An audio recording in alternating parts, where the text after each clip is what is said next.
वकील की फीस नहीं है तो सोशल मीडिया पे कुछ बोलने से पहले सोच लेना चाहिए कि कब आपके खिलाफ कार्रवाई हो सकती है। आज के इस वीडियो के अंदर नेहा सिंह राठौड़ के जो बयान हैं, उन बयानों पर क्या कहता है कानून, चर्चा करेंगे और क्या रिपोर्ट दर्ज कराई गई है, क्या धाराएं लग सकती हैं, वो सब डिस्प्ले पे भी शो हो जाएगी आपको और मैं बताने का प्रयास करूंगा आपको। शॉर्ट में डिटेल में आप धारा डिस्प्ले पढ़ लेना। तो सबसे पहले जो व्यक्ति है वो भी कवि है, राष्ट्रीय कवि, जिस व्यक्ति ने रिपोर्ट दर्ज कराई है उसमें सबसे पहला जो वो लिखता है, वो कवि वही लिखता है कि भाई जो आतंकी हमला हुआ है पहलगांव में, उस हमले में जो मारे गए निर्दोष हैं, उन निर्दोषों पर सवाल उठाया गया है नेहा सिंह राठौड़ के द्वारा। तो मेरे को ऐसा वीडियो तो नहीं मिला, लेकिन निर्दोषों पर सवाल, इस लाइन में फोकस करना, निर्दोषों पर सवाल उठाया गया है नहीं उठाया गया, आपने देखा है कि ऐसा कुछ, कमेंट करके मुझे ज़रूर बताइए। दूसरी बात वो लिखता है, जो दूसरा एलिगेशन है वो है दो समुदायों के बीच जो आपसी सौहार्द है, जो देश की अखंडता है, यूनिटी है, उसके खिलाफ बयान किया गया है। तो क्या ऐसा भी आपने देखा उस वीडियो में? कमेंट करके बताओ कौन से पॉइंट पे आपको लगा कि वो देश की यूनिटी के खिलाफ है। ठीक है, तीसरा पॉइंट जो कि वो लिखते हैं आगे कि नेहा सिंह राठौड़ लगातार पहलगाम हमले में को लेकर देश विरोधी बातें कर रही है। देश विरोधी बातें करना, एक ये बात कही है, और एक ये कहा है उन्होंने कि ट्विटर हैंडल पे लगातार आपत्तिजनक पोस्ट कर रही है, आपत्तिजनक पोस्ट। तो कुल मिलाकर के देश विरोधी बातें कर रही है, देश विरोधी बयान कर रही है। तो ऐसी स्थिति के अंदर इसके खिलाफ कार्रवाई होनी चाहिए। ये एक पत्रकार हैं, सरकारी पत्रकार हो सकते हैं आई थिंक ये, क्योंकि पूरे वीडियो में भारत विरोधी एक भी बात नहीं है। आप खुद समझदार हो, आप खुद पढ़े लिखो जो मेरे वीडियोस देख रहे हैं, मैं कहता हूँ आईक्यू की बात करें हम। सबसे पहला पॉइंट, निर्दोषों को, जो मारे गए निर्दोष हैं उन पर सवाल उठाएं क्या? पूरे वीडियो में मैंने देखा कहीं नहीं है। दूसरा, आपत्तिजनक पोस्ट कौन सी है भाई? कोई पोस्ट आपत्तिजनक नहीं है। तीसरा, देश विरोधी, भारत विरोधी बातें कौन से वीडियो के अंदर कहीं है? कहीं नहीं है। सरकार विरोधी, पार्टी के खिलाफ बातें की गई हैं और सवाल पूछे गए हैं हमले को लेकर कि क्यों हुए।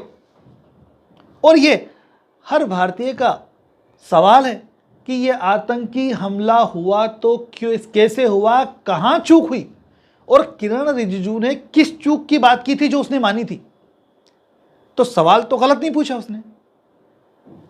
अब बात आती है कि सोशल मीडिया पर अगर आप कुछ बोल रहे हो, तो अगर आपके पास पैसा नहीं है, उस कंडीशन के अंदर मैडम आपके लिए एडवाइस मेरी तरफ से, भारत में भारत का संविधान लागू है और भारत के संविधान का आर्टिकल 39A ये कहता है कि भारत में जो सरकार है वो, उसकी ड्यूटी है, वो पाबंद है कि भारत के प्रत्येक व्यक्ति को न्याय से वंचित ना रखे, और 304 CRPC के तहत और भारत के आर्टिकल 39 के तहत उस व्यक्ति को निःशुल्क विधिक सहायता प्रदान करवाए।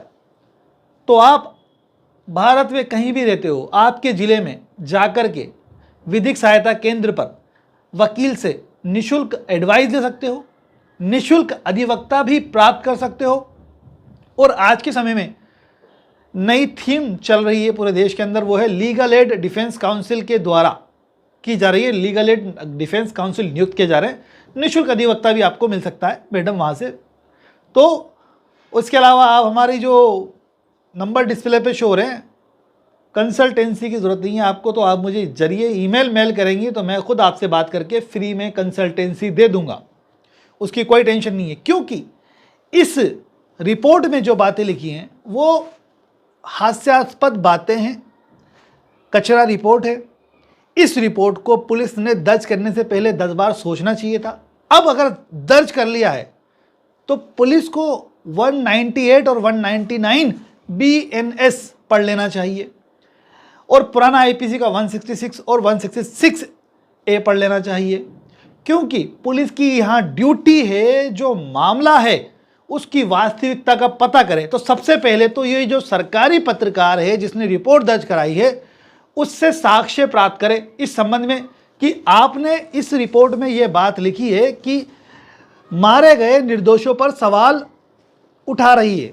क्या तो सवाल उठाए उन निर्दोषों पर, ये तो ये एविडेंस दे, पहले तो ये एविडेंस दे, क्या सवाल उठाए निर्दोषों पर, पहला पॉइंट। दूसरा कि दो समुदायों के बीच में वो सौहार्द खराब कर रही है, वो पीस खराब कर रही है, वो शत्रुता उत्पन्न करना चाह रही है। ये किस आधार पे आप कह रहे हो, क्या प्रमाण है इस बारे में आपके पास, वो मुझे बताइए, वो प्रूफ लीजिए आप। वो जो वीडियोस हैं जो सोशल मीडिया पर ट्विटर पे पोस्ट की गई पोस्टें हैं, वो इस सरकारी पत्रकार से मंगवाना चाहिए और पुलिस की ड्यूटी है मांगे और कहे भाई किस आधार पे आप ये बात बोल रहे हो। और तेरा आधार नहीं चलेगा, आधार चलेगा उसका लॉ का। क्या लॉ में वो जो शब्द इस्तेमाल किए गए हैं नेहा सिंह राठौड़ के द्वारा वो आपत्तिजनक है क्या? वो दो समुदायों के बीच शत्रुता उत्पन्न करने वाले हैं क्या? यह सवाल पूछा जाना चाहिए उस व्यक्ति जो रिपोर्ट करा रहा है। और अगर ये झूठी रिपोर्ट दर्ज करा रहा है तो इसके खिलाफ कार्रवाई करनी चाहिए। विथ इंटेंशन ये रिपोर्ट दर्ज करा रहा है, जब ऐसा था नहीं तो लिखा क्यों तूने भाई रिपोर्ट के अंदर? क्यों जबरदस्ती तूने किसी के खिलाफ झूठी रिपोर्ट दर्ज करवाई? और जब झूठी रिपोर्ट दर्ज कराई है तो तेरे खिलाफ कार्रवाई होगी। तू चाहता था कि मैं जिस पद में हूं इस पद पर तू ये जानता है कि मैं कार्रवाई करने के लिए सक्षम हूं और तू मुझसे गलत कार्रवाई करना चाह रहा है। अब मैं तेरे खिलाफ कार्रवाई करूंगा। इस सरकारी कवि के खिलाफ कार्रवाई होनी चाहिए। अगर यह साबित नहीं कर पाता, देश विरोधी भारत विरोधी बातें नेहा सिंह राठौड़ ने की हो, क्योंकि इसकी रिपोर्ट में ये लिखा है इसने कि देश विरोधी और भारत विरोधी बातें कर रही है, बयान दे रही है और आपत्तिजनक पोस्ट कर रही है, तो आपत्तिजनक पोस्ट पेश कर ला करके, देश विरोधी भारत विरोधी जो बयान दे रही है वो ला करके पेश कर, तब जाकर के पुलिस कार्रवाई करेगी, तब जाकर के पुलिस एक्शन लेगी। उसके बाद ही जाए पुलिस नेहा सिंह राठौड़ के पास तो सवाल पूछने के लिए। ये मेरा सजेशन है। अब क्या है देश की अखंडता को खराब करने का कार्य? एक्चुअल में एक वीडियो के अंदर मैंने देखा कुछ लोगों ने जिन्होंने अपना फेस छुपाया हुआ है, हो सकते हैं वो आतंकी हो जिन लोगों ने अपना फेस छुपाया हुआ है, लेकिन जिसका फेस दिखा रहे हैं वो दो मुस्लिम लड़के हैं। एक छोटा बच्चा है जो नाबालिग है और एक वो बच्चा है जो बालिग है, एडल्ट नजर आ रहा है। उसको रोक करके उसका धर्म पूछा गया और उससे कहा गया कि तू मुस्लिम है, अब तेरे को हम मार दें। मुसलमान है, अब क्या करे तुझे? हिंदू को गोली मारी तो पूछ के हिंदू धर्म पूछ के देखो गोली मार दे। हनुमान चालीसा सुना, हनुमान चालीसा सुना पहले। अगर नहीं हनुमान सुनेगा देखो गोली नहीं मारेंगे। वो मुसलमान है जिसको रोका गया, आतंकवादी नहीं है। और अगर जिसने रोका वो उसको धर्म देख के मार रहा है या मारना चाह रहा है तो वो आतंकवादी है। यही तो मुद्दा है। जिन लोगों ने मेरे देश में आकर के इस तरीके का हमला किया वो तो आतंकी हैं, आतंकवादी हैं। अब मेरे देश के अंदर कुछ लोग मुस्लिम को रोक करके उसका धर्म पूछ करके अब सेम चीज कर रहे हैं, तो क्या ये आतंकी नहीं है? सवाल मेरा आपसे। लेकिन अगर ये आतंकी भी नहीं है तो यह देश की यूनिटी, अखंडता और संप्रभुता के लिए खतरा है। तो ये 152 जो नेहा सिंह राठौड़ पे लगाने का प्रयास किया है सरकारी कवि के द्वारा, इन लोगों पे लगना चाहिए। 153 ए जो मूल वंश, जाति, धर्म, भाषा के आधार पर विभेद करते हुए कोई सवाल उठा रहा है, ये इस तरीके की बातें कर रहा है जिससे दो धर्मों में, दो वर्गों में शत्रुता उत्पन्न हो, तो ये वो एक्ट है जो ये लोग कर रहे हैं। सवाल पूछ रहे हैं इस व्यक्ति से और धमकी दे रहे हैं कि तू अगर ये नहीं सुनाएगा तो तेरे को जान से मार देंगे। तो ये है एक्चुअल आतंकी। पुलिस को कार्रवाई करनी है इनके खिलाफ और ये होता है प्रूफ। इसे कहते हैं प्रूफ। नेहा सिंह राठौड़ ने जो वीडियो बनाया उसमें क्या है आतंकवादी कृत्य भाई? क्या है देश की यूनिटी के खिलाफ वाली बातें?